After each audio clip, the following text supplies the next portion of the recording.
Bueno, y vamos ya a tomar contacto con nuestro entrevistado. ¿Ya estamos? ¿Sí? Está el senador Juan Ignacio Latorre ahí. Senador Latorre, muy buenos días. Senador Latorre. Está muteado, senador. Hola, Latorre. Matías. Buenos días. ¿Cómo está usted, muteado, senador? Muchas gracias por recibirnos en la mitad de su mañana ahí en el Congreso, pero vale la pena tener mirada sobre lo que está pasando. La reforma a las pensiones ya pasó la primera etapa. Está paradójicamente en el mismo lugar que en el gobierno del presidente Piñera llegó la reforma de pensiones, con distintos contenidos, pero llegó al mismo lugar. Sorteó la Cámara de Diputados, va al Senado donde usted está y recibe en el Senado un proyecto bastante más vacío en contenidos a lo que ustedes hubieran querido, que era el proyecto original del gobierno. ¿Con qué actitud, usted que conoce adentro del Senado, y cómo espera que sea la tramitación allí de esta reforma?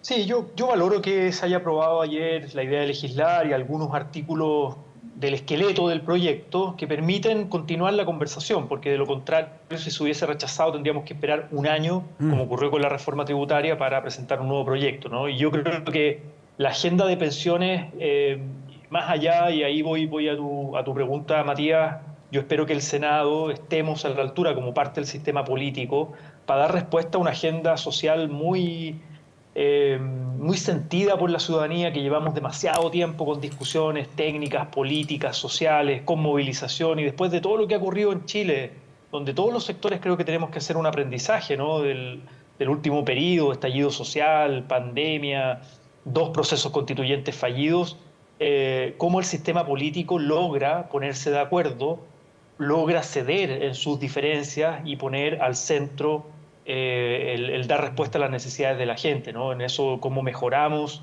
de manera responsable y sostenible las pensiones en el presente y en el futuro, cómo generamos un sistema con mayor legitimidad social también, cómo vamos avanzando hacia los principios de seguridad social. Entonces yo espero que en el Senado tengamos la capacidad de, y además en un tiempo con sentido de urgencia, porque claro, hay quienes podrían decir, mira, posterguemos esta discusión para el 2025, cuando se lo he escuchado a algunos senadores de oposición decir, posterguemos la discusión sobre la cotización del empleador y la distribución de la misma para las elecciones del 2025, presidencial y parlamentaria.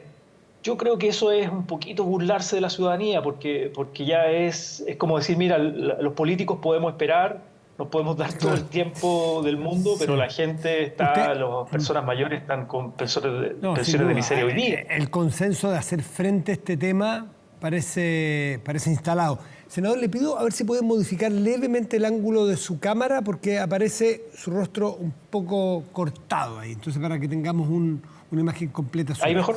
No sé, pero si está... A ver, sí, ahí está. Ahí, siéntese. ¿Ahí está? Ya. No, estaba en peque. Ahí está en peque. Muchas gracias. Volvemos al tema. Vale. Usted cita un concepto que es clave, que es el ceder. Y eso siempre es fácil, no lo digo usted, en la política muchas veces escucha que interpelan al otro para que ceda. Y este es el caso, creo que, del libro donde si no ceden los dos, no tendremos reforma. Es decir, el gobierno, cuando entre con el proyecto al Senado, con indicaciones, va a tener cosas que no estaban en el proyecto original. Y la derecha, la oposición, va a tener que ceder porque tiene la mayoría en las comisiones de Trabajo y Hacienda y tiene al menos un empate en el Senado. Y es decir, va a tener que tener voluntad de acceder a acuerdos si quiere efectivamente tener una reforma a la previsión, entonces, a las pensiones. Entonces, aquí me gustaría saber cómo ve usted esa actitud real, ya no para la galería, real de ceder cada uno.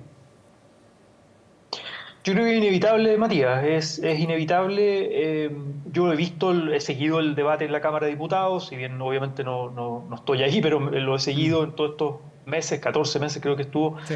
Y he visto también cómo el gobierno parte con un proyecto original y va cediendo en la medida que, claro, conversa y necesita juntar las mayorías. Y en el fondo, en el Congreso tú tienes que juntar mayorías, ojalá fuera unánime, pero sabemos que muchas veces es difícil la unanimidad, pero sí mayorías que le den sostenibilidad a los cambios, ¿no? Y en eso el gobierno ha ido haciendo un ejercicio interesante, en mi opinión, no es lo que yo quisiera en mis pretensiones ideales, ¿no? Yo siempre he dicho, a mí me gustaría tener un sistema mixto, como ocurre en otros países, donde se equipara el aporte del trabajador y del empleador, uno a capitalización y el otro a un seguro social completo, en igualdad, ¿no?, de proporción. O sea, si vamos a tener 16 puntos, yo diría 8 y 8. Pero bueno, estamos lejos de aquello en términos de las mayorías. Y yo me quedo anclado en mi ideal, ¿no?, en mi anhelo, y mirando experiencia comparada. O sea, no es una pura cuestión teórica, sino que mirando experiencia comparada, donde países que tienen resuelto el tema de pensiones funciona así, pero Ahora, sé que eso no va a ocurrir acá en Chile porque no tenemos esa... Usted avanza más allá incluso de lo que quiere el gobierno. O sea, usted no solo es partidario de que el 6% completo, que el gobierno ya abandonó esa idea en pos de un acuerdo. No solo es partidario de que el 6% adicional vaya a este fondo común, que algunos llaman reparto. ¿Usted cree que además del 10 actual, 2 vayan a reparto? Claro, yo diría, ¿En qué se ampara? ¿En qué, disculpe, en qué respaldo de qué técnico o experto le indica que esa debe ser la solución correcta, que es la que usted legítimamente defiende?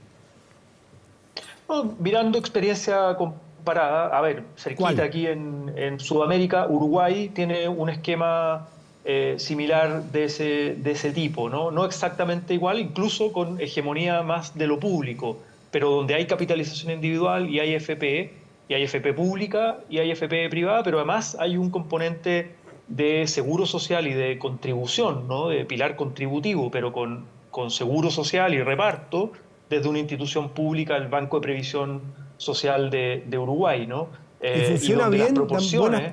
¿Hay buenas pensiones ahí? ¿Funciona bien? Funciona bien, hay buenas pensiones, hay pensiones suficientes, está modelado el sistema hasta, yo escuché al ministro del Trabajo de Uruguay, del gobierno anterior, y tenía modelamiento hasta el año 2100, digamos, ¿no?, donde solo hay que ir haciendo ajustes paramétricos, por ejemplo, de la edad de jubilación, que es un debate que se instala acá en Chile. Yo creo que en algún momento va a haber que hacer esos ajustes paramétricos, pero primero necesitas que tu sistema de seguridad social esté funcionando en régimen de buena forma y con legitimidad social. Tú en Uruguay no tienes el problema que hemos tenido en Chile de marchas masivas, de pensiones insuficientes, lo tienes resuelto. Y en Europa, los sistemas mixtos, Matías, si uno mira cada modelo de sistema mixto, o tienes hegemonía de lo público y del pilar de reparto, o en proporciones más similares entre la capitalización y el pilar de reparto. Sí. Entonces, y funciona bien, ¿no? Funciona Ahora, Chile bien, tienen tiene, resuelto el tema. Chile, para contarle a la gente, Chile tiene un sistema mixto, y no solo en 2 partes, sino que en 3 partes. El sistema de pensiones tiene 3 patas. Tiene el sistema de pilar solidario, que está en la PGU, está aprobado ya. Está el pilar contributivo, de lo que cada uno de nosotros ahorra, y está el ahorro voluntario, el APB, que también funciona y funciona bastante masivamente, o sea, tiene bastante plata ahí. Pero en fin, pero aquí va a haber que acordar algo muy distinto al 8 y 8. Más bien las cosas van tendientes. Obviamente. Sí, si uno mira lo que, por ejemplo, lo que ocurrió con demócratas, que son los que están en el límite, el fiel de la balanza, ellos son más partidarios del 4-2 que del 3-3, que decir del 6-0. Del 4-2 en favor del ahorro privado, o sea, del ahorro individual. ¿Cómo van a resolver eso ustedes? Porque el gobierno legítimamente no cree en eso. Sí, claro. No, por eso yo digo, y primero una cuestión de definición, o sea, sistemas mixtos, lo que se entiende sistemas mixtos en la literatura técnica no es lo que tenemos en Chile, porque la mixtura debe estar en que el pilar contributivo, el aporte ya sea de empleadores y de trabajadores, se distribuya, ¿no?, en una mixtura entre capitalización individual y seguro social solidario, ¿no? Y ese pilar no lo tenemos en Chile. Es cierto que tenemos un aporte. Y con fondos públicos, una PGU que además se pretende avanzar a 250.000, me parece que ese es un consenso, no he escuchado a nadie que se oponga a aquello. Bueno, la derecha votó en contra de la idea de legislar, porque perfectamente pudieron haber dicho, voto a favor de la idea de legislar, rechazo todo lo demás y apruebo la PGU. No, eso es cierto, pero también hay que decir, entonces, en función de eso también, y no se trata de que empaten unos con otros para limpiar los que hoy son gobierno también votaron en contra de la idea de legislar de la reforma de pensiones del presidente Piñera. O sea, todos los parlamentarios en algún momento Sí. han votado en contra de la idea de legislar y no quiere decir eso que no quieran dialogar. Es una forma de legislar. No se lo voy a enseñar yo a usted, que usted es experto. Sí, y sí, es sí. un- No, sí. Es legítimo. Sí, solo que digo es que entiendo que hay consenso transversal en avanzar con PGU a 250.000 como base. La discusión está en cómo se financia. El gobierno está proponiendo que se financie vía pagarlas vía tributaria, pero haciendo frente a la elusión y la evasión, recaudando más por ahí y financiar la PGU como base a 250.000. Me parece que es un consenso que ya está instalado. Y la pregunta es, claro, el aporte del empleador, que hasta el día de hoy los empleadores no aportan a la pensión, sí aportan, y es interesante esa discusión, al seguro de cesantía, por ejemplo. Sí, al FC. Y donde nadie reclama, lo dijo el ministro Marcel en la sala, creo que es importante repetir eso para hacer pedagogía a la ciudadanía, y te agradezco el espacio, Matías. Por El ministro supuesto. Marcel decía Suyo. con mucha claridad, no es propiedad individual, no es heredable, y es un aporte del empleador y que tiene un fin social, es parte de un régimen, ¿no?, de seguridad social que existe en los países de seguro de cesantía. ¿Por qué no incluimos ese pilar solidario que mejora las pensiones hoy con ese aporte del empleador, ¿no? Y ahí está la distribución. Y por tanto, más que este gallito de quién gana, si gana el centro, la derecha, la Sí, izquierda claro. en esta distribución, es cuánto mejora las pensiones hoy y mañana. Ese es el cálculo que hay que hacer y poner por delante ¿Usted está de acuerdo, senador? Sí. esa fórmula, ¿no? Dos cositas que cada uno aquí estamos en los momentos en que cada uno de ustedes, los actores que van a tomar las decisiones, van a votar, expresan su legítima visión y deseos, ¿no es cierto?, de cómo sean las cosas, que siempre va a estar muy lejos de lo que cada uno quiera, va a llegar a su consenso y de eso se trata. Primero, ¿cómo consideran ustedes el deseo expresado por la ciudadanía respecto de esto, que en variadas encuestas, unas más, unas menos, todo indica que mayoritariamente quieren que el 6% adicional vaya a cuentas individuales? ¿Cómo lo toman ustedes, que son legisladores, que están expuestos a votaciones, en fin? Eso partamos por ahí. ¿Cómo lo toman? Uh-huh. A ver, yo he visto encuestas, de hecho vi en esta última semana, una encuesta que me llamó la atención, que ponía como tres alternativas, ¿no? Una era todo a capitalización individual, otra era todo a seguro social y otra era 3 y 3, algo así, que era la fórmula que se estaba conversando, Claro. ¿no?, La que por se parte votó del ayer. gobierno y que tenía apoyo parlamentario, claro. Y era interesante que si tú sumabas el 100, tenías una mayoría que se inclinaba entre el 3 y 3 y el seguro social de 6-0. Tenías una mayoría. O sea, sumaba más del 54-55% de la población en esa encuesta, que es como va a tomar una foto simplemente, Sí. versus un porcentaje que era como algo así del menos del 50%, era como el 40 y tantos por ciento, que decía todo a capitalización individual. Ya, esa es una foto. Ahora, yo pongo otra variable, Matías, ahí, que es la de la libertad de las personas, que no he entrado mucho en la discusión. ¿Qué pasa si nos dan a elegir? Como ocurre en salud, yo estoy en la Comisión de Salud y estamos discutiendo la ley corta y sabra, lo hemos conversado en otros programas, Sí, sí, Matías, sí, ¿no? sí. Y donde en salud tenemos la posibilidad de elegir. Yo estoy en FONASA, por ejemplo, hace 20 años cotizo en FONASA. Hoy día el 85% de la población, 16 millones de personas, estamos afiliados a FONASA. Y la diferencia está en ISAPRE. Y la gente tiene esa libertad de elegir. Pero en el sistema de pensiones no tenemos esa libertad de elegir. Solo tenemos la libertad de elegir entre 6 empresas privadas con fines de lucro, como son las AFP, y el fondo, ¿no? Más riesgo, menos riesgo. Es la única libertad que tenemos de elegir. Pero no tenemos una alternativa Ahora, pública donde... sí, en y pública, pensiones, ojo, y solidaria. En pensiones desde el siglo XIX, en el mundo, no en Chile, se hizo obligatoria el ahorro, porque uno podría decir también, yendo al concepto de libertad, ¿por qué tengo que ahorrar yo para mi vejez? ¿Por qué no me dejan a mí tranquilo? Y este es un consenso universal hace más de 100 años en que nosotros los seres humanos no somos capaces de mirar el futuro tan lejos. Decimos, yo me las voy a arreglar, déjenme a mí, no me quiten, no me obliguen a ahorrar. Sin embargo, esa libertad está restringida y en eso también hay consenso. Entonces, sí, respecto a las libertades en este tema, es interesante conversar sobre libertades, pues. Absolutamente. Yo en ese sentido no soy libertario. Creo que es buena la distinción que tú pones, Matías, porque los libertarios, de hecho hay una expresión del anarcocapitalismo más libertario, tipo Milei y otros autores, incluso autores teóricos, ¿no?, que dicen, no, acá libertad completa y que cada uno se rasque con su uña y si usted quiere ahorrar para el futuro o no, eso para mí es no es liberalismo político, sino que es más la corriente libertaria, ¿no? Y yo en eso estoy de acuerdo con lo que tú planteas, Matías. La seguridad social es una conquista civilizatoria, que es un debate muy antiguo desde el siglo XIX, donde te obligan a cotizar y a ahorrar para la pensión. Y ahí está la diferencia de lo que tenemos en Chile, que es un esquema hiper individualista, que tú ahorras para ti según cómo te vaya en el mercado de trabajo, versus una lógica más solidaria, donde la vejez se asume como algo, como un riesgo colectivo. ¿Por qué y ahí usted? yo te planteo... No, solo es que para se lo cerrar el planteo, argumento. ya que estamos en una discusión más conceptual. ¿Por qué cree usted que el sistema está más basado, el sistema chileno, más basado en lo individual que en lo colectivo? Y se lo pregunto porque uno lee, a los especialistas dicen, bueno, está basado básicamente porque dejar un poco de lado plata que es tan necesario resguardar para el futuro, que dejarla fuera de la acción de los gobiernos, de uno u otro. Que el gobierno ante una urgencia dice, ¿saben qué? Tenemos aquí los fondos de las pensiones. Mire, hay una urgencia tan grande en educación, hay una urgencia tan grande porque un terremoto la vamos a usar por única vez y esa única vez sabemos lo que es. Entonces, que cada persona la tenga en su ahorro individual. Da la impresión que ese es uno de los motivos por la cual es aislar de la contingencia platas que la necesitamos para cuando viejos.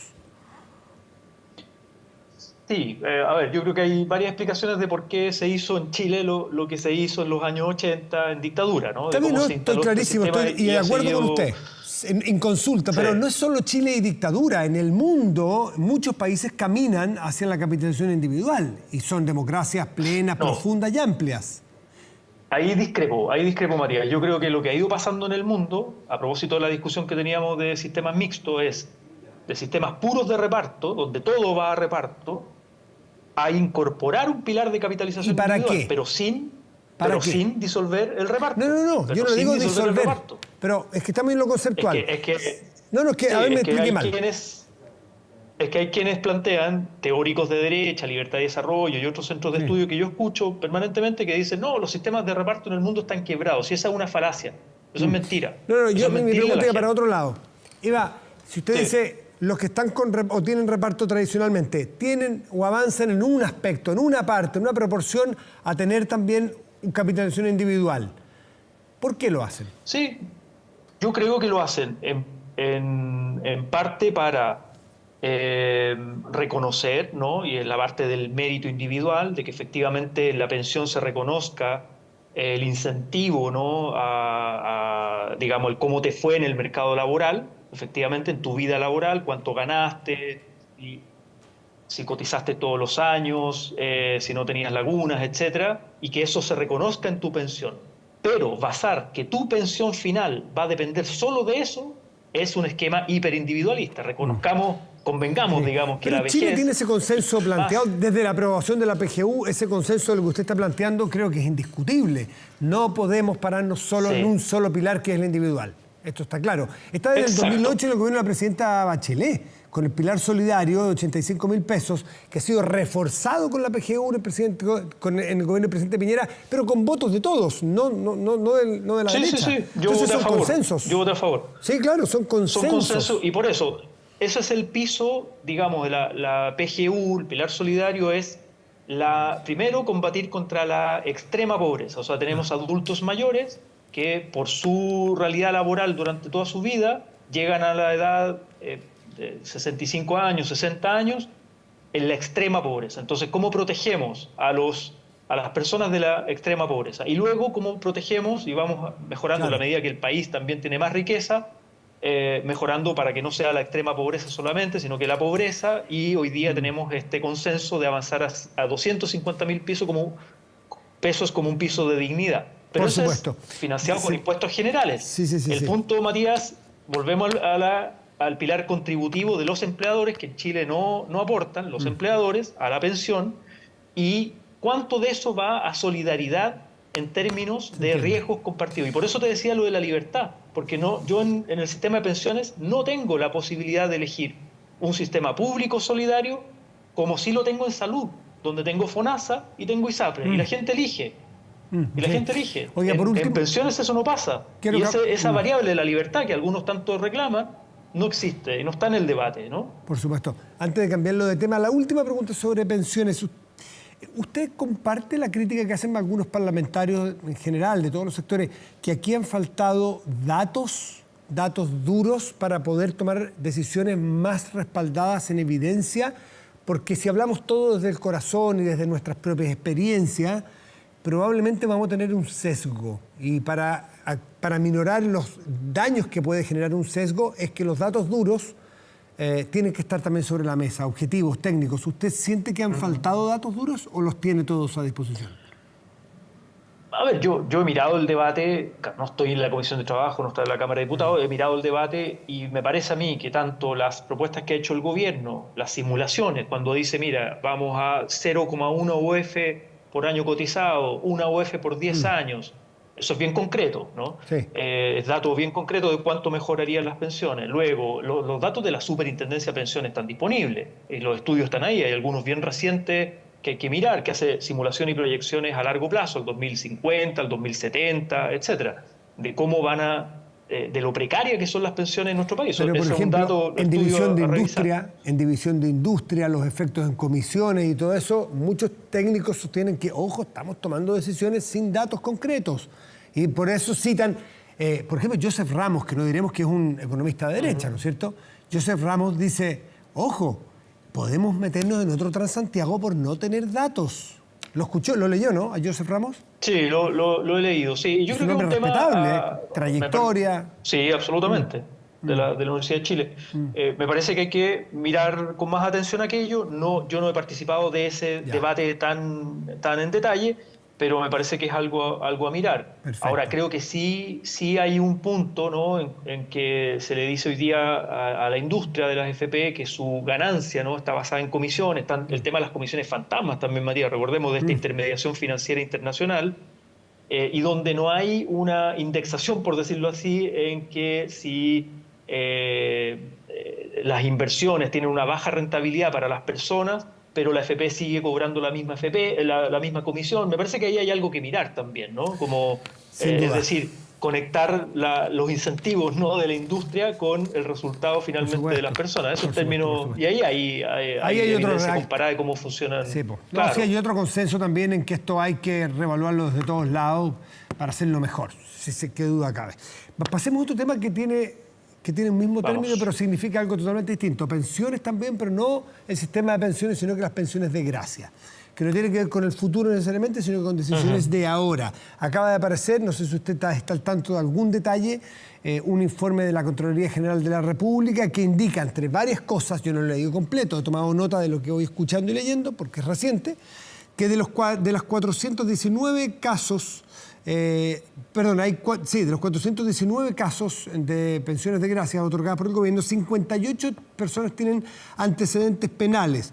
Antecedentes penales como, por ejemplo, producción de pornografía infantil, homicidio, violencia intrafamiliar, homicidio, y que algunos de estos casos, y menciona particularmente al INDH, que habría entregado o había dado su beneplácito sin tener a la vista real confirmación de los daños que las personas que fueron beneficiarias hayan efectivamente tenido esos daños. Entonces, generó mucha polémica y la está generando en este momento ahí en el Poder Legislativo. ¿Usted ha visto ese informe y qué le parece al respecto? No he leído el informe, lo mismo que tú, solo de noticias, lo tengo pendiente de revisarlo, claro. Solo decir un par de cosas, ¿no? Primero, esto se acordó durante el gobierno del presidente Piñera, en el periodo pasado, post-estallido social. Fue una especie de microconsenso que se dio en ese momento y se le dio la labor al INDH, que es un organismo autónomo de la institucionalidad chilena de los derechos humanos. No depende ni del... O sea, si bien se nombran los directores por acuerdo político, estaba Sergio Mico de director del INDH, en el fondo tampoco era un organismo ni del gobierno de Piñera ni de la oposición, de hecho tenía un directorio bastante consensuado con gente de derecha, había gente republicana, etcétera, gente republicana, y se llegaron a estos consensos, ¿no? O sea, acá no hay por decirlo así, una especie de discrecionalidad de uno u otro sector, sino que fueron acuerdos que se tomaron y donde la ley de presupuesto del periodo pasado se fue aprobando aquello de las pensiones de gracia en el contexto del estallido social. Pero además hay que decir que las pensiones de gracia es algo que viene de más atrás, no solo del estallido social, de más atrás, y que tiene un componente de reparación en materia de vulneración de derechos humanos, y donde me parece interesante el debate que se abre, ¿no? De si las personas con antecedentes penales, depende de cuándo, ¿no? Sí. Porque tú puedes tener una persona que tuvo, qué sé yo, años atrás un antecedente penal, ya cumplió la condena, volvió a la sociedad, tiene derecho a reinsertarse en la sociedad y luego fue vulnerado sus derechos y esa persona tú dices, bueno, Ya. ¿tiene o no tiene Ese es un derecho súper buen a una ejemplo. reparación? Es un buen ejemplo. ¿No? Versus, Claro, pero claro, ese es un ejemplo. Otro ejemplo puede Ujú. ser, por ejemplo, porque el ejemplo que usted acaba de dar es un ejemplo hipotético, yo pongo otro, y con antecedentes de este informe de la Contraloría. Si una persona, un año antes de que haya sido víctima, porque de eso se trata, víctima de violaciones de derechos Claro. humanos, desde un agente del Estado lo violó de sus derechos humanos, cometió un delito como, por ejemplo, producción de pornografía infantil, pero tuvo un daño. ¿Usted qué cree en ese caso? ¿Que es merecedor de todas formas de la pensión o no? Es un dilema ético importante. Reconozco que es un dilema ético importante que hay que abordar y enfrentarlo, ojalá escuchando también evidencia, ¿no? Del mundo especializado en materia de derechos humanos para iluminarnos en la toma de decisiones, porque yo me pongo, claro, te digo, mira, un pedófilo, una persona que Sí. hace este tipo de cosas, que daña a la sociedad tan recientemente, Es un no debiera contrasentido tener derecho premiarlo, a ¿no? Es ningún que beneficio. no La será pregunta es que la pensión de gracia no es un premio, es una ese, reparación. Yo creo que ese es eso. entonces hay que mirar si esa persona, supongamos, te pongo el otro contrafactual, ¿no? Esa misma persona, supongamos que no ha sido condenada, pero hay un proceso abierto en la justicia por un caso de ese tipo, de pornografía infantil. Pero por otra circunstancia, un agente del Estado lo tortura, lo patea en la cabeza, lo deja Claro. inconsciente, parapléjico, etcétera. ¿Tiene derecho o no tiene derecho a la reparación ese ser humano? ¿Y no será adecuado separar las cosas y dejar las reparaciones en manos de la justicia? Es decir, se hace una Buen investigación, punto. esta persona dice, sabe que efectivamente el Estado le violó Se sus derechos acredita. humanos, lo agredió, se le repara, como debe ser, indistinto si haya sido o no haya sido un homicida, porque el daño Un delincuente o... Claro, Claro. porque es la justicia la que va a constatar el daño y el Estado le repara. Y dejar las pensiones de gracia para lo que fue originalmente. Héroes, grandes poetas y gente que contribuyó a la sociedad y que hoy día está en una situación desvalida. Porque si no se produce esta mezcla que es un contrasentido, que alguien sea un pedófilo, voy a inventar, no conozco el caso particular. Sí veo que hay Sí, claro. producción de pornografía infantil según la Contraloría. O sea, tenemos un pedófilo eventualmente y que el Estado le va a entregar una pensión de gracia. Al menos es disonante, ¿o no? Sí, genera ruido obviamente y por eso es un dilema ético y también de procedimiento y yo estoy disponible a que revisemos como sociedad la forma como opera esta institucionalidad. Si tiene que ser por recomendación del INDH o tiene que ser producto de una sentencia judicial que le exige al Estado reparar a un ser humano que fue vulnerado en sus derechos por agentes del Estado. O sea, tú tienes un punto ahí, si es acreditado por un tribunal o es simplemente una recomendación de un organismo autónomo, que también nos hemos dado como sociedad Sí. chilena, de Ahora, reparación aquí, en materia disculpe, de pues tengo que derechos entregar, humanos. pero un segundito, senador. Aquí se dice en este Sí. informe, la Contraloría, que el INDH en algunos casos no llegó a tener a la vista los antecedentes ni la constatación del daño para visar la pensión de gracia. Si fuese ese el caso comprobado, ¿usted sería partidario de revocar las pensiones de gracia? Bueno, eso es lo que está revisando el presidente, lo que ya anunció, que justamente yo espero que ese análisis caso a caso, porque además estamos hablando de un universo, estamos hablando de cientos de miles de personas, estamos hablando de un universo acotado 419 donde tú personas. puedes. Claro, pero dentro de esa ya hay casos acreditados. Sí, O sea, sí. ¿cuál es el margen de arbitrariedad, de discrecionalidad, donde tal vez esta medida se tomó mal, supongamos, ¿no? Sin tener todos los antecedentes? Eso es revisable caso a caso y yo Perfecto. espero que se haga poniendo el caso en su complejidad, ¿no? Porque esa persona, insisto, puede tener antecedentes penales. La pregunta es desde cuándo, qué antecedentes penales y, por otro lado, qué vulneraciones de derechos humanos efectivamente se acreditaron que ocurrieron, porque también En su contra. creo que también es importante para las garantías de no repetición, que es algo que hemos aprendido como sociedad, que no haya impunidad y que haya reparación a las vulneraciones de derechos humanos graves. Eso también es importante ponerlo en el debate, ¿no? Absolutamente, si no, el riesgo es inminente de repetición. Senador Latorre, como siempre, muchas gracias por el espacio de conversación. No, gracias a ti, Matías. Que estés bien. Que esté muy bien. Gracias, buen día.